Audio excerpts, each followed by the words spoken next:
A very good evening to you, our viewer who is watching Church of Uganda Family TV. Thank you so much for you made a right choice watching Church of Uganda Family TV from morning to this particular time. This is Flourishing Hub. This program is brought to you by Young and Flourishing Foundation. Young and Flourishing Foundation is built on 4 pillars, which pillars are aimed at helping you, educating you, transforming you, but above all, changing your mindset. And the 4 pillars include money. Don't you need money? We all need money. But it is different to get money and to manage money. So Young and Flourishing is built on a pillar of money management, where they teach you how to work, you earn the money, you save the money, and after saving this money, you invest it. Isn't that so beautiful? Yeah, the second pillar is daring. In life, we need to identify and explore the various opportunities. These opportunities that will, at one time, become world-class businesses. The third pillar is mentorship. And to flourish, you need experienced people who speak in your life, who advise you, and Young and Flourishing offers you this. They offer you the mentors you need in order to become world-class business inventors. And the last pillar, of course, is strategy. We all need plans. I always tell you, if you do not have a plan in life, you'll be other people's plans, and you will be in other people's plans. So it is very bad for you to walk in other people's plans. That is why this evening we are here. Edrine Osteen is my name, and we are blessed to have another special guest with us who is going to take us through a very interesting topic, which is thriving in the face of disasters. We are looking at disasters and other climate change associates. So, our guest today is the one, Mr. Mukisa Ivan, and he has been here before in Ask the CEO. So we are delighted that in Flourishing Hub we are sharing his space. He is a resilience specialist who has specialized in disaster management, renewable energy, livelihood improvement, and of course he's also in climatic change. Mr. Musk, we are delighted to have you this evening, and I believe we have you at the very right time. Thank you so much for being here. Thank you. Yeah, I kindly greet our viewers. Greetings, viewers. Thank you for the opportunity to be able to share the things that are affecting us the most in the current times. But more importantly, this week is the last week of the African COP in Egypt. And therefore, it being on the African soil and us having this discussion today is very, very important timing. Thank you very much. Wow. So we are looking at thriving in the face of disaster. And when you talk about the word disaster, it is a broad word. But if you can break it down to someone watching us this evening, how can you break down the word disaster? Thank you. Uganda has predominantly a tropical climate, and that means, and this climate, the tropical climate, the Ugandan tropical climate, is characterized by stable seasons. That is stable rainfall patterns, sunshine. Okay, so when you talk to our elders, our grandfathers, they will tell you that it would rain from this time to this time. It's going to shine from this time to this time. We knew the harvesting season and the planting season. My grandfather would tell you that this rain that is coming from this angle, from this side, it is going to rain heavily. But this one, it's not even going to rain. In other words, they would predict the seasons. Okay? So our tropical climate is always largely stable. Now, due to human activities, time came and there was a need for the human race to start agriculture, industrialization, human activities.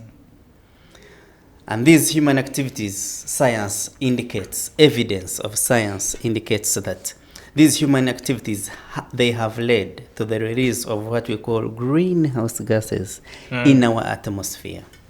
Now, these greenhouse gases in the atmosphere, what they do in simplicity is that they act as a blanket in the atmosphere.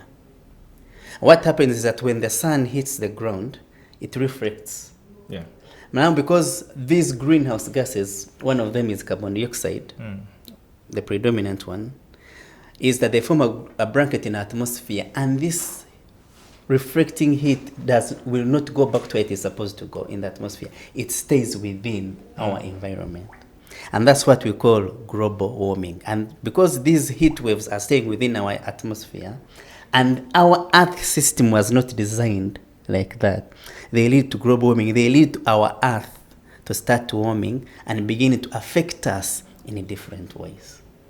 Now, that's why in 2015, preceded by other documents, the world agreed to what we call the Paris Agreement in 2015. That was setting in simplistic terms and conditions that should limit increasing temperature I talked about. Yes. That as these gases become a blanket in the atmosphere, the world, developing countries, developed countries, world leaders and organizations and institutions came together and said, what do we need to do to limit the increase of global temperatures, to ensure that the global temperatures do not exceed 1.5 degrees Celsius. And therefore, since 2015, everybody, including governments, institutions, agencies, have been working on plans and strategies to make sure that we do not have an increase beyond 1.5 degrees, limit the increase, so that, and that is going to be done or is being done by making sure that there is no more release, do actions and strategies that limit the release of greenhouse gases into the atmosphere. Now, the current, why that explanation is important for us to know, is that as a result of global warming and increasing temperatures in the atmosphere, we have seen changes in our weather, in our climate. Okay? Yeah.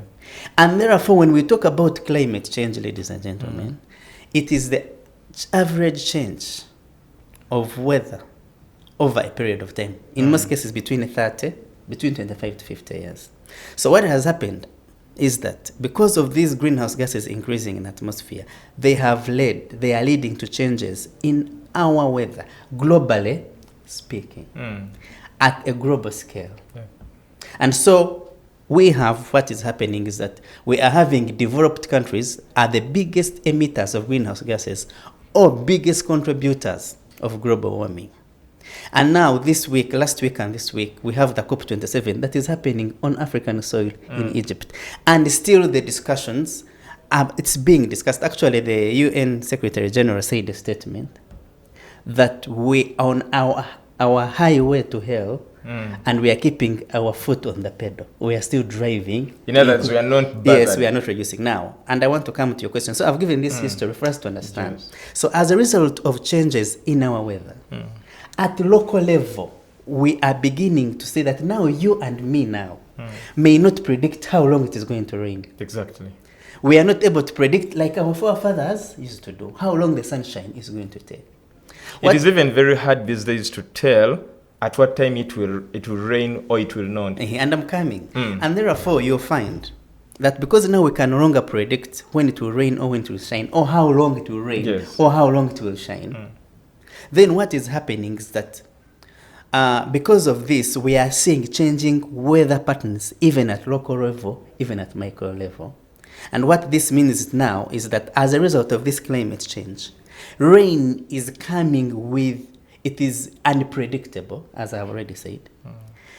Our climate or temperatures are unpredictable, or they are changing. Haven't you been walking and realize that it is warmer than it used to be? It is warmer than before.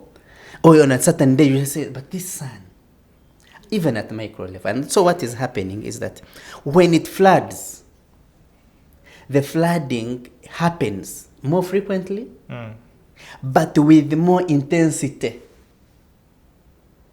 What that means is it is going to happen, the flooding is going to happen more times than it should be happening, but when it happens, it is going to come with much force and therefore much destruction. When it shines, it's going to shine more than it's supposed to do, but when it does, it comes with as much power and destruction. Is this all as a result of global warming? And therefore, when we talk about disasters as a result of climate change, the way me and you and our businesses interact with climate change is when disasters happen. Sure. Now, for Ugandan case, recently... Mr. Amaska, at that very point, when we now bring it to the Ugandan level, let's take a short commercial break, and when we come back, we shall start with Uganda. Don't go anywhere. Keep it on Church of Uganda Family TV. With 200 million people aged between 15 and 24, Africa has the youngest population in the world. This can either be an opportunity or a ticking time bomb. At Young and Flourishing Hub, we seek to turn these numbers into an opportunity for Africa to become a global leader. Join us every Monday from 8 p.m. to 9 p.m. only on Church of Uganda Family TV, as we take you through the discussion of different topics that will enable you to become world-class leaders and mentors, grow your finances, and become world-class innovators. Young and Flourishing, transforming Africa. Family TV, enriching lives.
With 200 million people aged between 15 and 24, Africa has the youngest population in the world. This can either be an opportunity or a ticking time bomb. At Young and Flourishing Hub, we seek to turn these numbers into an opportunity for Africa to become a global leader. Join us every Monday from 8 p.m. to 9 p.m. only on Church of Uganda Family TV, as we take you through the discussion of different topics that will enable you to become world-class leaders and mentors, grow your finances, and become world-class innovators. Young and Flourishing, transforming Africa.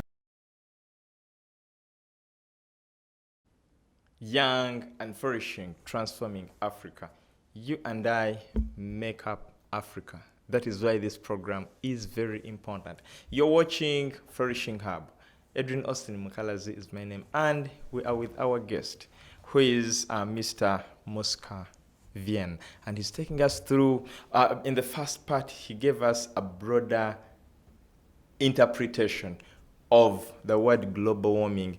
And I was so much interested in the scorching sunshine these days. As early as 9, the sun is already scorching, which is something unusual. And now we're bringing it back to Uganda. We want to share experiences in Uganda and how this happens in Uganda.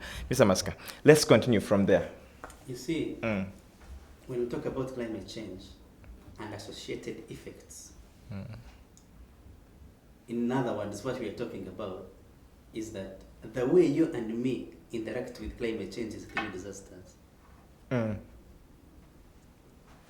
We say that the tasting of the pudding is in the eating. So for you to be aware that there is climate change, we get to know about it through the disasters that we face. Recently, in Uganda, in this year alone, we had people dying in Karamoja because of lack of food. That's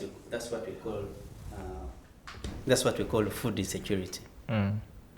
As we are dealing with people dying because of lack of food in Karamoja, we had the Mbale floods. Predominantly, or historically, for that matter, Mbale is not a flood-prone area. Yeah. But this particular time, we had intense and destructive floods. Exactly. In Mbale. These floods left around 264 people directly displaced. Around 24 people lost their lives. When we say 24 people died, that's a loss of life. You can never attach money to it. Around 400,000 people did not have access to water, clean water, after the flooding in Mbale. When we are still settling with what that means, I'm talking only about 2022, we had the mudslides in Kasese, and those left around 15 people dead. Who lost their lives in that, and many others affected. And I can go on and on to give evidence that, look, climate change and associated disasters is not rocket science. It's not far from reality. These disasters are with us. They are happening. They are affecting you. They are affecting me. They're affecting our lives. And they're affecting our businesses and livelihood. And therefore, when we're talking about young and flourishing, we are saying, look, you may not stop the happening of a flood. Yes. You may not stop the sun to shine when it's supposed to shine. Exactly. However, you can prepare yourself better to make sure that the next time it floods, the next time it shines longer than it's supposed to shine, the next time something unexpected happens as a disaster. We are going to get to that How discussion. We are going to get to that discussion. country. But I want us to first of all look at the effect that climatic change and disaster has had, because you've talked about the deaths, you've talked about the floods and mudslides in the various parts of the country. But we also look at those other effects that seem to be underlooked, besides these major ones that are publicized on media and everywhere. The deaths, the mudslides, and what? What about these other effects that climatic change has to our country and people? Research indicates actually that small-scale disasters, even the small effects, have an impact on livelihood. So in most cases, we find that because of these changing weather patterns and the disasters that are happening, they lead, when there is a prolonged dry spell, for example, when there is a prolonged dry spell, it leads to water stress. Yeah. And what that means is, because there is water stress, that is going to affect our crops and our production levels and yields in terms of crop production, or even affect our animal husbandry, that is if you're keeping animals, because of unpredictable weather patterns leading to water stress. And now, you know that more than 85% of our population depends on agriculture. Exactly. And when we are saying they depend on agriculture, it is rain-fed agriculture. Even in school, we know that agriculture is the backbone of Uganda. It's the backbone of our economy. And therefore, when we have water stress, when we have unpredictable rains, you can't predict when it's going to rain, when we have prolonged dry spells, and them affecting our crop yields, directly, that is having an effect, one, on the food available to eat. That's why we had issues of food insecurity. Two, having something to eat, but also having something extra for a source of income, because we are depending on it for our livelihood. Agriculture is our livelihood earner, or we depend on agriculture as a community, as a country, and as a people. It is the backbone of our economy. So anything which causes a tilt or affects agriculture, affects you, affects me, affects our livelihood. And that's why, as young and flourishing, it is very important that we have these discussions to acknowledge and appreciate that these things are happening and they are with us, and we must do something about it. When we have crop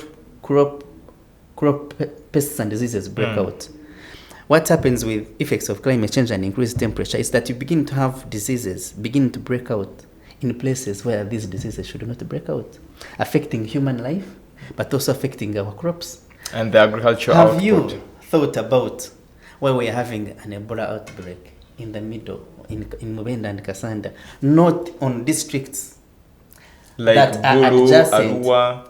adjacent to DR Congo or Sudan, where we have jungles and bushes, but all of a sudden we have an Ebola outbreak in the middle of the country? That causes for research and analysis. Why actually are we having an Ebola outbreak, a disease outbreak, in districts where it should not supposed to be? It should be on the border, high-risk districts. That's a result of climate change. You begin to have outbreaks, disease outbreaks, in places where they are not supposed to be. Remember the famous 401. Just Yes. imagine an insect breaking out, a pest breaking out, and very destructive to maize farmers and other crops. Okay, and remember, for a long time, for a while, we do not have an antidote to that, and so you begin to have disease outbreaks and pests in places, and those affect our livelihood. But also, when we have floods, they destroy bridges. Yes. They destroy croplands. Imagine a young man who has invested his 2 acres of tomato or maize or millet, And and all the flood swept comes and is out. swept in this matter of 30 seconds, 30 minutes, or an hour. The source of livelihood is completely lost. Houses that have been destroyed as a result of mudslides. And therefore, disasters affect our lives, affect our livelihood, and affect our businesses and affect us as a community and as a country. Okay? And therefore, that's why it is important that we have this discussion. Yes. And then as young people, now you know that 77% of our population is under the age of 30 in Uganda. Exactly. The population census of 2014 puts our population at 41.2 million people. But the odometer, the Google odometer, currently puts our population at 49 million people. Yes. Okay? The last time I checked, our population growth rate is at 3.6%.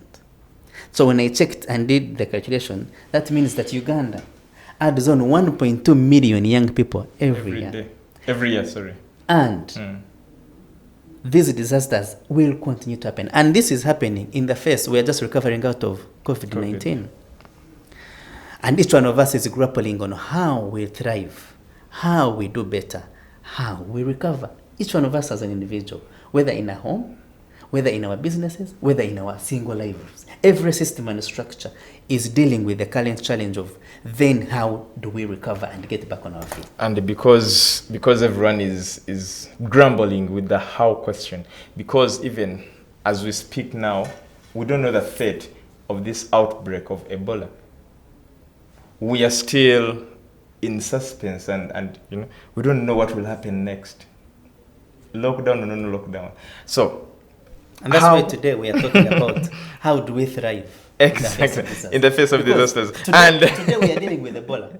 Yes. Tomorrow it is something else. That Exactly. day we are talking about COVID. Now we are all talking about the effect of the Ukraine, Russia on war. Ukraine, Russia. And then from Ukraine, Russia, And- landslides and floods, and from that now Ebola. So what we are trying to say is that at any one time, even tonight, even Disasters tomorrow, always- something will happen that will affect you and me. And therefore, when we talk about thriving, is then how do we adopt How are we then coping? as young people as we walk through this world? Yes. Because we don't want to hold our hands And how cry resilient. and weep. yes. So how do you cope? Yes, How are you adapting? How resilient are you?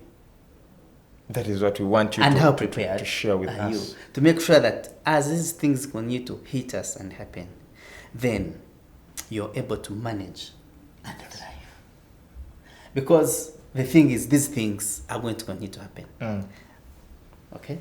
So it is very, very important that we begin to build our competence, build our capacity at different levels, to know that then when floods happen, when I am doing my agriculture, when I'm doing my livelihood option, when I'm looking after my animals, Yes. when I'm attending to my businesses, how have I made sure that in my planning, in my implementation, in whatever I am doing, I am conversant with the reality of the challenges that we are facing.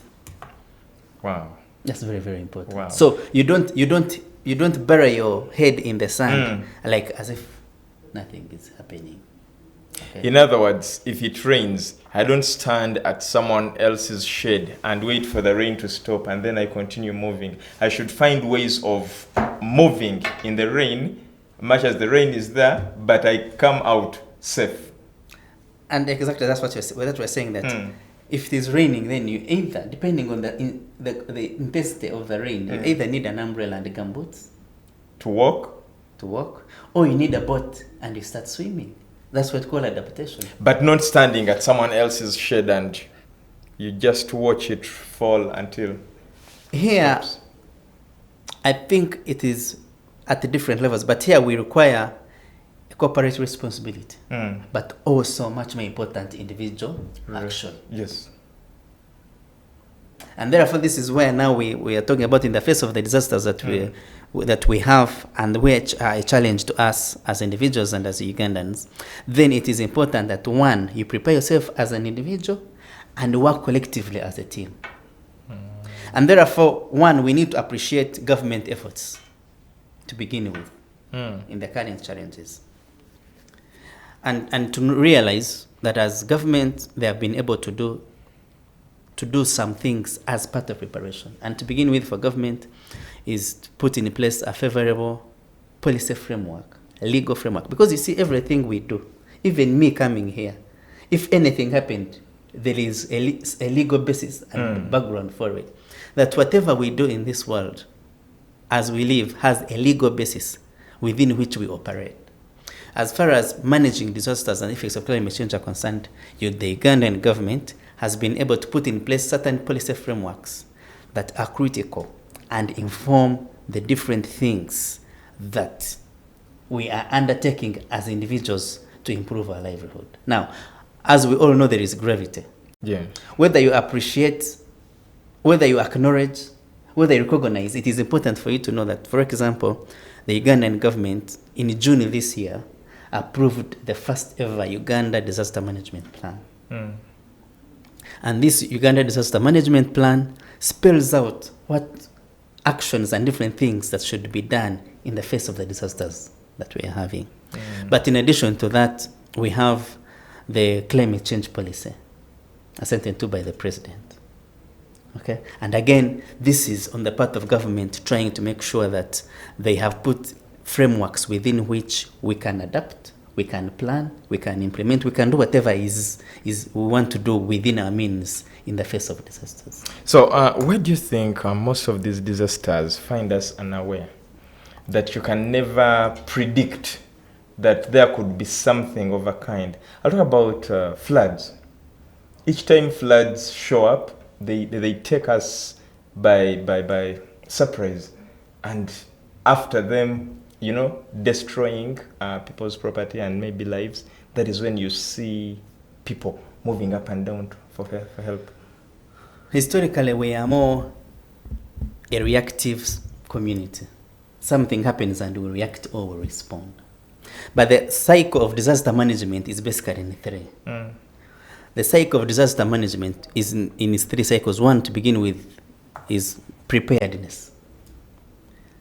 And I'm going to explain what that means in a minute. So, number one is to do with preparedness. Two, response, emergency response. Finally, the disaster has happened. How do you respond to it? What do you do to return life to close to normal? Then number three, recovery, long-term recovery. So disaster management basically has three phases. To begin with, if you're going to thrive in the face of disasters, you need to be prepared. The idea of preparedness is where we are dealing with early warning information dissemination. Preparedness has to do with you and me having the right information. Having the right information, and that's why we have the Uganda Meteorological Authority that should be telling us and predicting the weather and what is supposed to happen. It is going to rain, it's going to take this period, we're going to have sunshine, it's going to take this period. So for you to be able to have the right information, and then when you're prepared, then it helps you know what kind of action that you need to take. So if they say today it is going to rain, part of preparedness, then you move with a jacket out of your house or you move with an umbrella. So whether it rains or not, you were prepared. If you are a farmer, then you know the next 3 months, this is what is going to happen. So preparedness basically means doing actions that help you minimize the effect of a disaster when it happens. So at individual level, there are those actions that we need to take. At community level, there are those actions that we need to take. As a government, there are those particular actions that we need to undertake. And at the government level, that means we are talking about better infrastructure, climate resilient infrastructure. We are saying if you're to build a road, let it incorporate factors, these things, flooding, and a lot of heat, increased temperatures in that infrastructure, whether it is a road, whether it is a hospital, whether it is a building, that we need to, climate resilience is part of what we must incorporate into our planning and implementation at a broader scale. Okay. Now, when we're talking about preparedness, as a farmer, if you're investing in farming, then that's when you need to say, okay, if I have been depending on agriculture, then I need to shift. If I've been depending on rain, on rain, then as a farmer, then I need to move away from rain. Then I need to do irrigation. Mr. Muska, at that very point, when you're advising our farmers to now shift from depending on rain to irrigation, is where we're going to start from shortly after the commercial break. Keep it on Church of Uganda Family TV.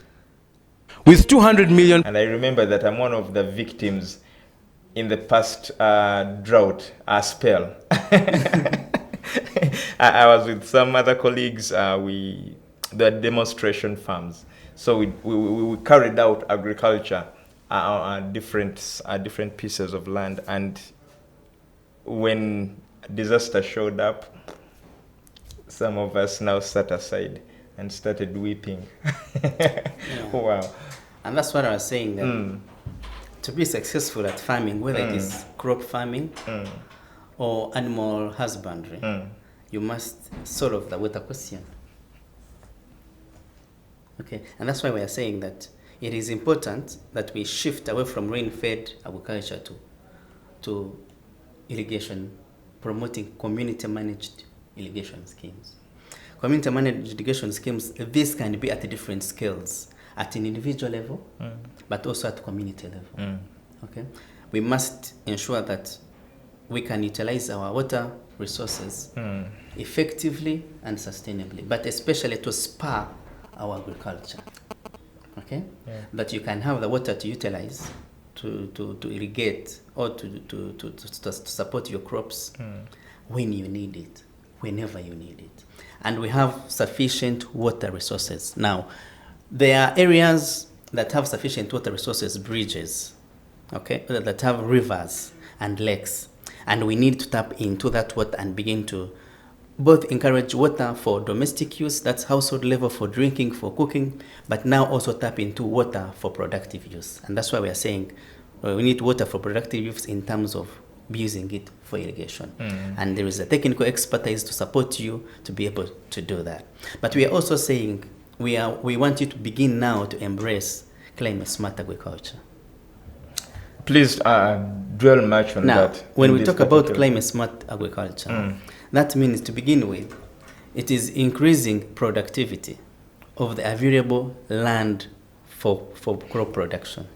In other words, we are saying God is not creating more soil. The size of our available land is not increasing. That means with the land that we have, we must maximize productivity on the available land. And that's why we're talking about climate smart agriculture. So if I have my 1 acre, if I have my 100 by 100 by 100, then we need to be sure that I am maximizing productivity on my available land for production. And that's why when we talk about climate smart agriculture, we are saying now, look at good agronomical practices. The farming practices, we can no longer do the rudimentary farming practices. No, we need to look at farming practices, okay, that improve the soil structure, the soil quality, and improve nutrients in the soil. Okay, we are looking at embracing high value crops, fast growing varieties, and high yielding. In other words, you're beginning now to embrace crops that are fast growing, Okay? They give high yields and high productivity crops. Not the other... Not the old version of... The traditional species. The traditional species. We must embrace that. But also, when we're looking at climate-smart agriculture, we're looking at good agronomical practices, mulching, organic farming, or using manure. Okay? And we're also saying for places in hilly areas, doing terracing, but also practicing agroforestry. Okay?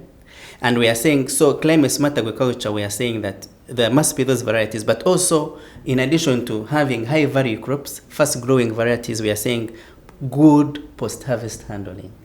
That when I have done that's good soil, good agronomical practices, embraced high varieties, quality seeds. You know, fake seeds are also on the market. Yes. You're having quality and good seeds. We are saying the way you handle your harvest, that when you have planted, my Bachiga people, if they have planted the sorghum, if you've planted your maize, then how you handle your harvest is important. For example, there are old methods of where our mothers would put the harvested sorghum or the harvested maize on the soil, on the ground. That is not correct. At least have a tarpaulin and other post-harvest handling methods with which you can ensure that you harvest and minimize losses at harvesting. Because also research and science has indicated that we lose a lot of food in the garden and how it is handled between the garden to where it is stored and to the market. So we need to minimize losses from harvest to when it is in the saucepan or when it is in the market, food is in the market. We must minimize those losses, and that is through post-harvest handling. The other thing we are talking about along the value chain of climate-smart agriculture is value addition. Which is very important. That we can work together as a community when we have planted during time of plenty or time of harvest. We should not put all our maize to harvest, to sell. We can... As grain. Store it very well, harvest it very well. That's why post-harvest handling skills are important and knowledge. Keep it, store it very well, and add value to the maize. So instead of selling it, because we have a lot of maize, then take it, have a meal, and make flour, maize flour out of it, and be able to package it. And you know that maize flour, when you do maize flour, there are a lot of products. You have the normal kaunga, but you also have the maize bran, which can be an animal feed for poultry. Okay, so yesterday when a couple of days we were in Capture, and we also realized that people use the combs as source of fire. So that's why we're encouraging value addition. What value can you add to the harvest that you're having? If it is maize, if it is beans, if it is banana, how can you show? We normally have a season of mangoes all over the place. And we are using now renewable energy that I will be talking about later to do cold storage, so that during time of harvest, these bananas can be kept and utilized later. So we are just talking about value addition in terms as part of climate-smart agriculture, that you add value to the produce that you have. But we are also not ending there, strengthening market linkages. And that's why we are bringing, where is the produce of quality? Remember, good agronomical process, post-harvest handling, that means you have quality yields. And this means now, where is the market? Where is the bumper harvest, and where is food failing? And that's when also now let me talk about the concept of food security in this country. That you can find a bumper harvest in one region, but there is lack of food or there is hunger in another region. Exactly. And that's why, for example, now we are also advocating for improving food distribution systems in this country. That when food is produced in a certain corner, it can easily reach where it is needed most in the most shortest time possible. So that means that our people in Karamoja should not die of hunger, because we have in another region, in Bushenyi or another place where food actually has been harvested. And when they are practicing the things that I've talked above, then we need to ensure that the millet moves to Karamoja anytime. Do you know how long it takes for somebody to die for the body to give way and someone passes out without energy? You know, your body needs energy to thrive. Your cells to function, it needs sugar and it needs others. 30 days. That means when you have someone dying because of hunger, for 30 days. They have been hungry for the past 30 days. They have not taken anything, not hunger.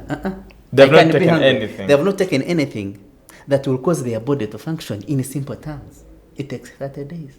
So don't you think that in 30 days we are able to distribute and have food distributed? So improving the transport system in regards to improving our food distribution network, storage and others. But before we move, so I've talked about climate smart agriculture and the different things that we need to do. So whether you're doing tomatoes, whether you're doing maize farming, whichever intervention you're undertaking, it is important that we embrace climate smart agriculture and those different things that I've talked about. But also we are saying, look, we can also, especially the young people of this country, we can undertake alternative sources, alternative sources of income, or other interventions, other undertakings that can be a source of income for you and me. Like? Poultry, fish farming, okay, and mushroom growing. Okay, there are other undertakings that we can embrace and we reduce the pressure that we are having on our soils and our natural vegetation cover by concentrating on these things that can be a source of income for our communities and our youth. But we are saying, don't just do it for saying, me, I have chicken. How many do you have? I have 30. How much are they generating? You can't answer. How many eggs do you have a day? No. Can we say then, when you're doing these other interventions, whether it is poultry or any other intervention, do it with a business mindset. Do it as a business. And in this case, we are saying, do what you're passionate for. If what you love how to do. If you're a banana farmer, begin to do banana farming as a business. If you're a poultry farmer, as a young man, as a poultry, do this poultry farm as a business. But we are saying, add in other things, learn, acquire knowledge on how to do this poultry, acquire the skills, go and learn, read. We boast that we are in the age of information. That information is a click away. Instead of just scribbling through, what is this thing I don't have on my phone? TikTok. Use this internet to educate yourself. How can you go to YouTube and learn, how can I keep my birds as a business? What do I need to do differently? If some of us, especially us who are educated, we give up easily. You try once, and you fail. And when you hit, you run away. No. But sometimes you say that is not my thing. Yes. You try it and try it again until you get it right. Because the successful people that we admire have done it and done it again until they started doing it right. That is one thing. So when we look at them succeeding, we think they started once. In a minute you want to be like them, but you don't appreciate the process and the journey that they have walked. And so we are saying, if you have embraced poultry as a farm, as a business, or any other intervention as a young person, when you to thrive in the face of disasters, one, get knowledge, use internet for good reason, use YouTube and Google to learn. Number two, learn from those who are ahead of you. You're not the first person to keep these birds or to do farming. There are those who have tried it before you and have succeeded at it. Can you go and learn from them? In other words, we are encouraging mentorship. We'll be willing to see. And this is what Young and Flourishing Foundation offers. Yes, mentorship. Let me come to you who has learned it, who has been doing it for some years, and I learn from you now. One of the things that is dying out of our generation is the issue of listening to elders and respecting, honoring our elders. And we are calling our young people and our Young and Flourishing to return the respect that people who are older than us deserve. And because we have WhatsApp, we have Twitter, you can write anything you feel like. I have seen some people, someone writes a statement replying to a respected person the way they want, abuse them. No. We are saying, can we use these people who have gone ahead of us to learn from them so that then we come and practice and do better? And then the other thing we are saying is so you've done some mentorship, you've done some learning, go and do it. Now move away from the theory, walk the talk. Do it, expand. And definitely the question also is the issue of finance and accessibility. And when you go to do the learning and studying, you learn about things like simple things like bookkeeping, record keeping.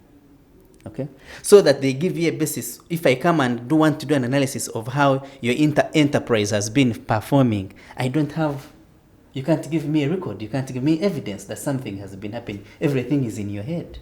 We must move away from that head mentality and begin to document and begin to do record keeping. And I'm repeating, thriving in the face of disasters does not include giving up. You do it again, you try it again until you do it right. At that very point, in a minute or less, what are your parting shots before we close this discussion? My parting shots is that, one, disasters are with us and they're happening. At an individual level, I, myself, as Vian, must do things differently. And I'm challenging you to begin to do things differently. Prepare well, act and implement as required. And then number two, learn from someone else. And when you've learned, come and act and implement. The purpose of the intestinal system is to make sure that when food gets to the stomach, it is digested. It only does that simple job over and over again. The day it refuses to digest that food you have taken, then you have problems. Do that simple action. Do it again and again until you master it. Become a resilient youth and a resilient human being. And that's why we will cope, manage, and mitigate the challenges that the disasters that we are facing bring to us. And also acknowledge that work with the resources that we have. Work with the knowledge that you have. Work with the skills that you have. Start from somewhere. As young people, we are energetic, we are knowledgeable, we are innovative. Let us start with what we have and produce and progress exactly with that. Wow. You've reminded me when God asked Moses, what do you have? Moses said, I have a rod in my hand. And what do you have? Start with that. It will... And before we go, I want to say something. There are statements that are said like the parish development model. And some of us think it is just a political statement. No, it is not. It is real. And as a church, they have borrowed from the model of the church. Because the first time when I was little, I heard of a parish, I was going to church. And therefore, as a church, we have a responsibility. We have a call to duty, especially for the young people, for the young generation of this country, to pass on the right information, to equip them with the right skills, to show them the way that how this is how things are done in the face of the disasters that are happening. And that's why I appreciate this opportunity to even talk about this space for us to be able to share this information that as a church we cannot sit down and watch. It is time for us to arise in the pulpits, in the spaces we have, and communicate the right information, ensure that there is effective mindset change. Thank you very much. Thank you so much. And to you who started with us, and we are grateful. Thank you so much for watching Church of Uganda Family TV. Edrine Osteen is my name. Good night.